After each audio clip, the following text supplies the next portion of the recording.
उत्तर भारत के छोटे से गांव शिवा नदी के पास मिट्टी और खपरेल की एक छोटी सी झोपड़ी थी। उसी झोपड़ी में गरीब मछुआरा हरिराम, उसकी पत्नी कमला और उनका छोटा बेटा मुन्ना रहते थे। हरिराम रोज सुबह सूरज निकलने से पहले नदी में जाल डालता और जो मछलियां मिलती उन्हें बेचकर घर का खर्च चलाता था। लेकिन इस बार मौसम ने जैसे उसकी किस्मत ही बदल दी थी। लगातार कई दिनों से तेज बारिश हो रही थी। नदी उफान पर थी और गांव के सभी मछुआरों ने नाव किनारे बांध दी थी। हे भगवान, ये कैसी बारिश है। 5 दिन हो गए, एक भी बार नदी में उतर नहीं पाए। हरिराम अपने पुराने जाल को हाथ में लेकर नदी किनारे पहुंचा। तेज हवा उसके कपड़े उड़ाने लगी। काले बादलों की गड़गड़ाहट सुनकर उसका दिल बैठ गया। हरिराम, आज भी मत जाना, नदी का बहाव बहुत तेज है।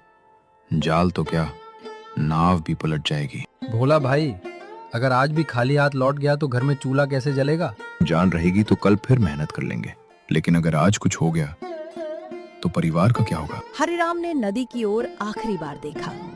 पानी का शोर उसके मन की बेचैनी से भी ज्यादा था।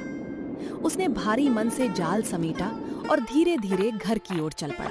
लगता है भगवान भी मेरी परीक्षा ले रहे हैं। रास्ते भर उसे गांव के बच्चों की हंसी सुनाई दे रही थी, लेकिन उसके चेहरे पर सिर्फ चिंता थी।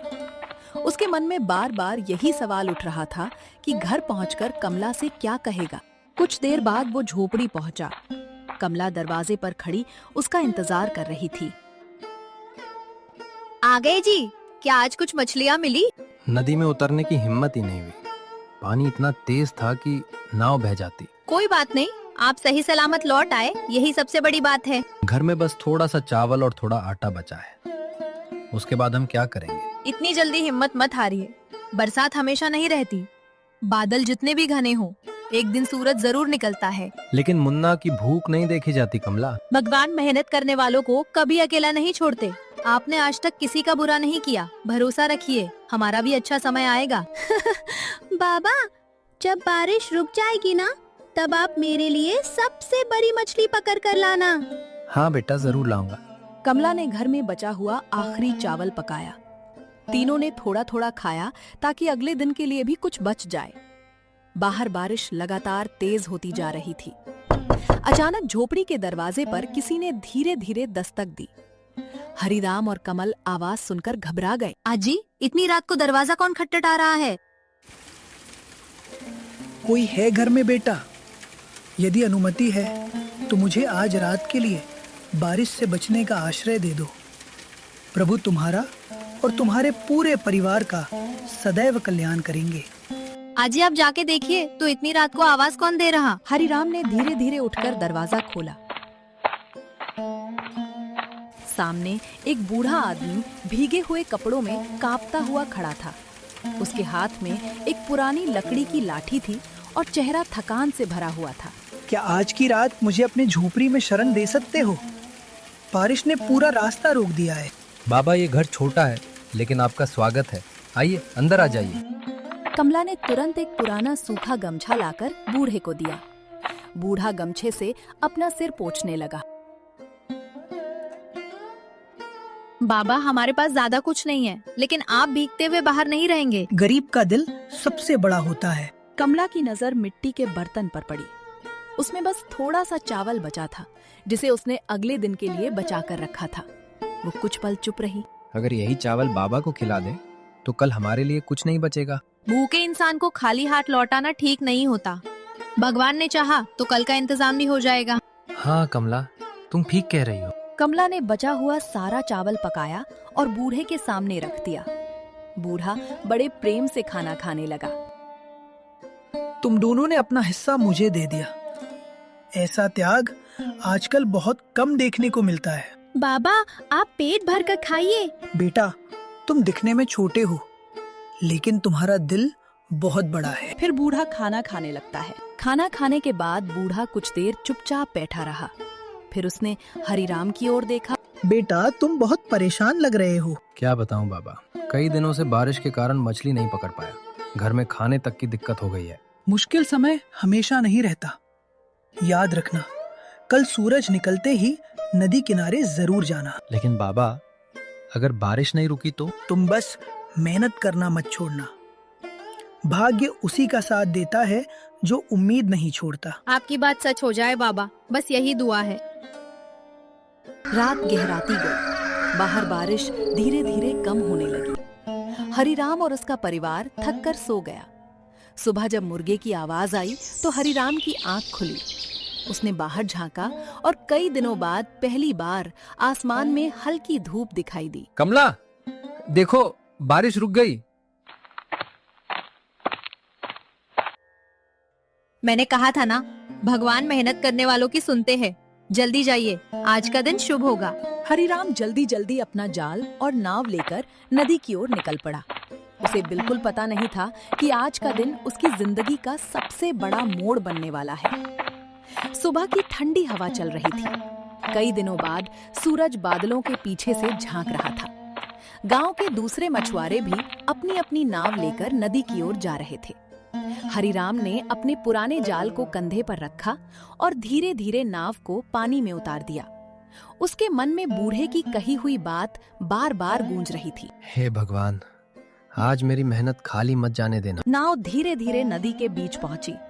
हरिराम ने गहरी सांस ली और अपना जाल पानी में फेंक दिया। कुछ देर तक वो शांत बैठा रहा।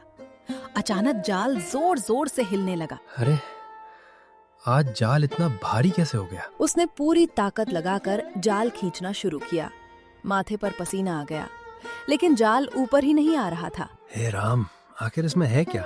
थोड़ी देर बाद जाल पानी से बाहर आया। उसमें बहुत सारी बड़ी बड़ी मछलियां फंसी हुई थीं। हरिराम की आंखें खुशी से चमक उठीं। इतनी सारी मछलियां? कई दिनों बाद भगवान ने मेरी सुन ली। उसने सारी मछलियां नाव में रखीं। तभी उसकी नजर जाल के एक कोने पर पड़ी। वहां एक छोटी सी चमकीली मछली फंसी हुई थी। उसकी चमक बाकी मछलियों से बिल्कुल अलग थी। ये कैसी मछली है? मैंने पहले कभी ऐसी नहीं देखी। हरिराम ने उस छोटी मछली को हाथ में उठाया। वो तड़प रही थी। तू बहुत छोटी है, तुझे बेचकर भी कुछ नहीं मिलेगा। जा, वापस अपने घर चली जा। इतना कहकर उसने उस छोटी मछली को धीरे से नदी में छोड़ दिया। मछली कुछ पल पानी के ऊपर घूमी और फिर गहरे पानी में गायब हो गई। जितना भगवान ने दिया है वही मेरे लिए काफी है। दोपहर तक हरिराम ने और भी मछलियां पकड़ी। उसकी नाव लगभग भर चुकी थी।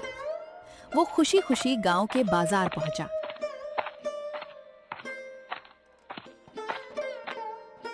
आज तो बहुत अच्छी मछलियां पकड़ लाया है। हाँ सेठ जी, कई दिनों बाद किस्मत ने साथ दिया। इतनी मछलियां एक ही दिन में कैसे मिल गईं? बस भगवान की कृपा है। ठीक है हरिराम, मुझे मछली दिखने में ही ताजी लग रही है। एक काम करो, तुम ये सारा मछली हमसे बेच दो। आज शाम को हमारे घर कुछ मेहमान आने वाले हैं। सेठ ने सारी मछलियां खरीद ली। इतने पैसे हरिराम ने एक साथ पहले कभी नहीं देखे थे। अब घर के लिए राशन भी ले जाऊंगा और मुन्ना के लिए नई चप्पल भी। हरिराम बाजार से चावल, आटा, दाल, तेल और कुछ जरूरी सामान खरीदकर घर लौट आया।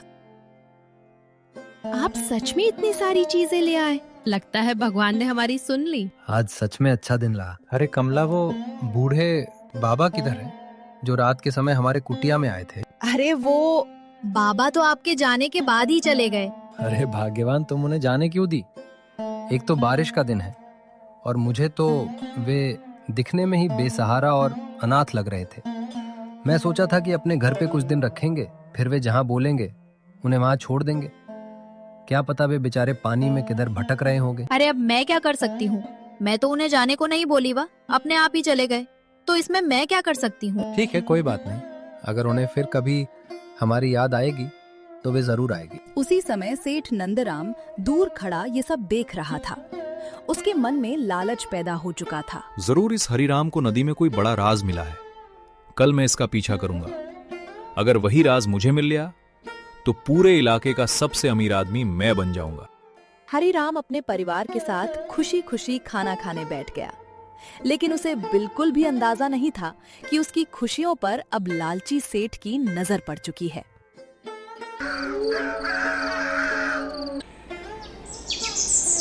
अगली सुबह सूरज निकलते ही हरिराम फिर से अपना जाल लेकर नदी की ओर चल पड़ा। उसे ये पता नहीं था कि लालची सेठ नंदराम दूर दूर से उसका पीछा कर रहा है। सेठ पेड़ों और झाड़ियों के पीछे छिपकर हरिराम की हर हरकत देख रहा था। आज पता चली जाएगा कि इसकी किस्मत कैसे चमकी। हरिराम हमेशा की तरह नदी के बीच पहुंचा। उसने भगवान का नाम लिया और अपना जाल पानी में डाल दिया। हे प्रभु, आज भी मेहनत का फल देना। कुछ ही देर बाद जाल फिर से भारी होने लगा। हरिराम ने मुस्कुराते हुए जाल बाहर निकाला। उसमें इस बार भी बहुत सारी ताजी मछलियां थीं। लगता है आज भी भगवान ने मेरी सुन ली। दूर खड़ा सेठ ये सब देखकर हैरान रह गया। नहीं, ऐसा कैसे हो सकता है? मैं भी अभी यहीं जाल डालता हूँ। सेठ ने अपनी बड़ी नाव नदी में उतारी और उसी जगह जाल डाल दिया जहां हरिराम ने डाला था। कुछ देर बाद उसने जाल खींचना शुरू किया। अब तो मेरी नाव भी मछलियों से भर जाएगी। लेकिन जाल बाहर आया तो उसमें सिर्फ टूटी हुई टहनियां, घास और कीचड़ भरा था। ये क्या? ऐसा कैसे हो गया? उसने दूसरी बार जाल डाला। इस बार भी वही हुआ। तीसरी बार जाल डालते ही अचानक तेज हवा चलने लगी। नदी का पानी उफान मारने लगा। सेठ जी, वापस किनारे आ जाइए, मौसम फिर बिगड़ रहा है। मुझे किसी की सलाह की जरूरत नहीं। कुछ ही पलों में तेज लहरों ने सेठ की नाव को हिलाना शुरू कर दिया। नाव का संतुलन बिगड़ गया। बचाओ, कोई मुझे बचाओ। सेठ की नाव पलट गई। वो नदी में गिर पड़ा और तेज बहाव के साथ बहने लगा। हरिराम, मुझे बचा लो, मैं डूब जाऊंगा। हरिराम ने बिना एक पल गंवाए अपनी नाव उसकी ओर मोड़ दी। हिम्मत मत हारिए सेठ जी, मैं आ रहा हूँ। हरिराम ने पूरी ताकत से नाव चलाई। उसने अपना जाल नदी में फेंका और सेठ ने किसी तरह उसे पकड़ लिया। बहुत मेहनत के बाद हरिराम उसे नाव में खींच लाया। आज अगर तुम नहीं होते तो मेरी जान नहीं बचती। जान से बढ़कर कोई दौलत नहीं होती सेठ जी। दोनों किनारे पहुंचे। सेठ कुछ देर तक चुपचाप बैठा रहा। उसकी आंखों में शर्म साफ दिखाई दे रही थी। मैं तुम्हारी खुशियों से जल रहा था। तुम्हारा राज जानकर अमीर बनना चाहता था, लेकिन आज समझ आया कि तुम्हारी सबसे बड़ी ताकत तुम्हारी मेहनत और तुम्हारा अच्छा दिल है। मेहनत और ईमानदारी कभी किसी को धोखा नहीं देती। मुझे माफ कर दो हरिराम। आज से मैं किसी गरीब के साथ अन्याय नहीं करूंगा। हरिराम मुस्कुराया और सेठ को माफ कर दिया। लेकिन उसी समय नदी के बीच से अचानक एक तेज सुनहरी रोशनी निकलने लगी। हरिराम और सेठ दोनों हैरानी से उस ओर देखने लगे। नदी के बीचों बीच चमकती हुई सुनहरी रोशनी धीरे धीरे किनारे की ओर आने लगी। हरिराम और सेठ नंदराम हैरानी से उसे देखते रहे। कुछ ही क्षणों में पानी शांत हो गया। उसी जगह से वही छोटी सुनहरी मछली बाहर आई जिसे हरिराम ने कुछ दिन पहले बिना लालच के नदी में छोड़ दिया था। अरे, ये तो वही छोटी मछली है। ये कैसी मछली है? सुनहरी मछली कुछ पल तक हरिराम को देखती रही। फिर वो पानी में एक चक्कर लगाकर गायब हो गई। उसी समय नदी के किनारे वही बूढ़ा बाबा दिखाई दिया जिसने बारिश वाली रात हरिराम के घर भोजन किया था।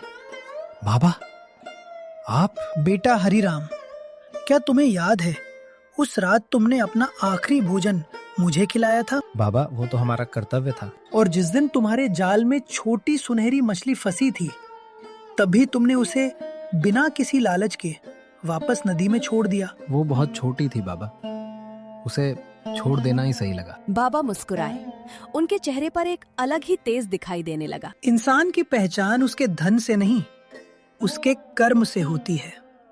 तुमने भूखे को भोजन दिया, एक छोटी जान की रक्षा की, और आज उस आदमी की भी जान बचाई जो तुमसे जलता था। सेठ नंदराम शर्म से सिर झुकाकर खड़ा हो गया। बाबा, मैंने लालच में आकर बहुत बड़ी गलती की, मुझे माफ कर दीजिए। गलती करने वाला नहीं, गलती मानने वाला बड़ा होता है। अगर आज से ईमानदारी से जीवन बिताओगे तो तुम्हारा जीवन भी बदल जाएगा। मैं वचन देता हूँ बाबा, आज से किसी गरीब के साथ अन्याय नहीं करूंगा। बाबा ने दोनों को आशीर्वाद दिया।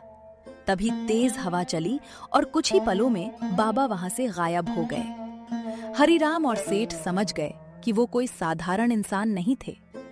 हरिराम अपने घर जाकर कमला को सारी बात बताया। लगता है भगवान हमारी परीक्षा ले रहे थे। हाँ, और उन्होंने हमें सिखाया कि अच्छे कर्म कभी व्यर्थ नहीं जाते। उस दिन के बाद हरिराम की मेहनत लगातार रंग लाने लगी। नदी में उसे रोज अच्छी मछलियां मिलने लगी। उसका छोटा सा घर धीरे धीरे खुशियों से भर गया। उधर सेठ नंदराम ने भी अपना व्यवहार बदल दिया। अब वो गांव के मछुआरों से उचित दाम पर मछलियां खरीदता और किसी के साथ धोखा नहीं करता था। पूरे गांव में उसकी नई पहचान बनने लगी। हरिराम, आज से हम दुश्मन नहीं, दोस्त हैं। दोस्ती और ईमानदारी से बड़ा कोई धन नहीं होता। कुछ महीनों बाद हरिराम ने अपने बेटे मुन्ना का गांव के स्कूल में दाखिला कराया। कमला के चेहरे पर वर्षों बाद सच्ची मुस्कान थी।